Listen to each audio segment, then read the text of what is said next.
dalam laboratorium virologi itu ketentuannya kan orang yang masuk ke sana adalah orang yang dalam keadaan bersih.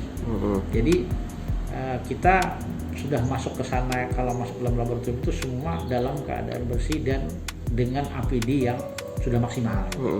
Karena ini ruang yang sangat berbahaya ya. Jadi itu harus semua sesuai dengan prosedural. Jadi tidak bisa mereka bekerja di luar dari itu. Kalau petugasnya untuk masuk dari ruang yang satu ke ruang yang lain, itu kalau petugasnya itu dia harus dalam keadaan bersih.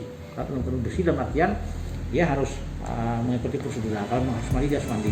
Kalau dia keluar dari lab dia harus mandi.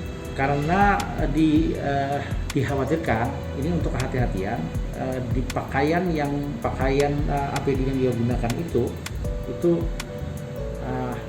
bisa terkena dari, kita tidak tahu ya, yang namanya percikan atau apapun yang dilakukan meskipun dengan kehati-hatian. Jadi dia keluar pakaiannya itu harus langsung dibuang, dimusnahkan. Terkait dengan pemeriksaan di sini itu dimulai dari sampel yang masuk di depan, di bagian pelayanan, diterima itu dengan segala ketentuan ya, menyalakan SOP kita. Mereka menggunakan pelindung diri. Dari penerimaan pertama di depan itu masuklah ke bagian namanya unboxing dan coding. Dari situ itu nanti masuk ke lab Piro untuk dilakukan pemeriksaan. Jadi setelah dari unboxing itu baru masuk. Nah, yang jadi persoalan itu ketika di unboxing itu kan ketergantungan dengan jumlah sampel. Semakin banyak sampel berarti perlu waktu lama di sana. Jadi kalau sampai sedikit mungkin ya nggak terlalu lama waktunya. Nah, dari lab Piro itu masuk, itu langsung dilakukan ke ekstraksi. Dari ruang ekstraksi itu masuklah nantinya ke master mic. Dari master mic itu berlanjut lagi masuk ke ruang S sampel. Dari ruang S sampel itu berlanjut terakhir ke ruang analisa.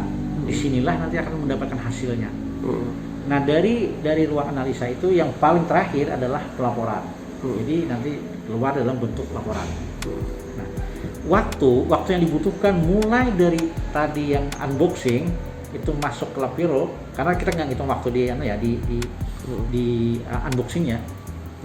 Dari lab Piro itu sampai nanti ke ruang analisa PCR itu butuh waktu 6 sampai 7 jam. 6 sampai 7 jam itu sudah masuk di laboratorium virologinya ya, untuk pengujiannya. Jadi kalau yang itu tidak terhitung dengan yang unboxingnya.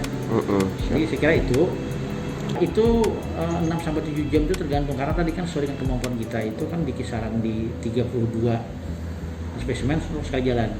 Jadi itu bisa diselesaikan. Petugas tidak boleh diganggu selama dia bekerja, karena ini tingkat kehati-hatiannya tinggi kan, jangan sampai nanti salah dalam artian yang seharusnya tidak terjadi gitu kan. Ini yang dikhawatirkan. Jadi petugas diupayakan jangan sampai ada gangguan-gangguan dari luar. Jadi dia pure bekerja gitu. Sampai hari ini saya kira sesuai dengan yang ada di kami itu sudah sudah diperiksa itu sebanyak 77 sampel, dan itu masih ada sampel lagi yang belum dikerjakan dan hari ini sedang dikerjakan. Per hari sampai hari ini itu di kisaran kurang lebih di 32. Kalau hari ini diserahkan, insya Allah besok siang itu sudah bisa didapatkan hasilnya. Sepanjang sampel kita masih dalam tanda kutip kemampuan lab masih terjangkau untuk itu gitu. Tapi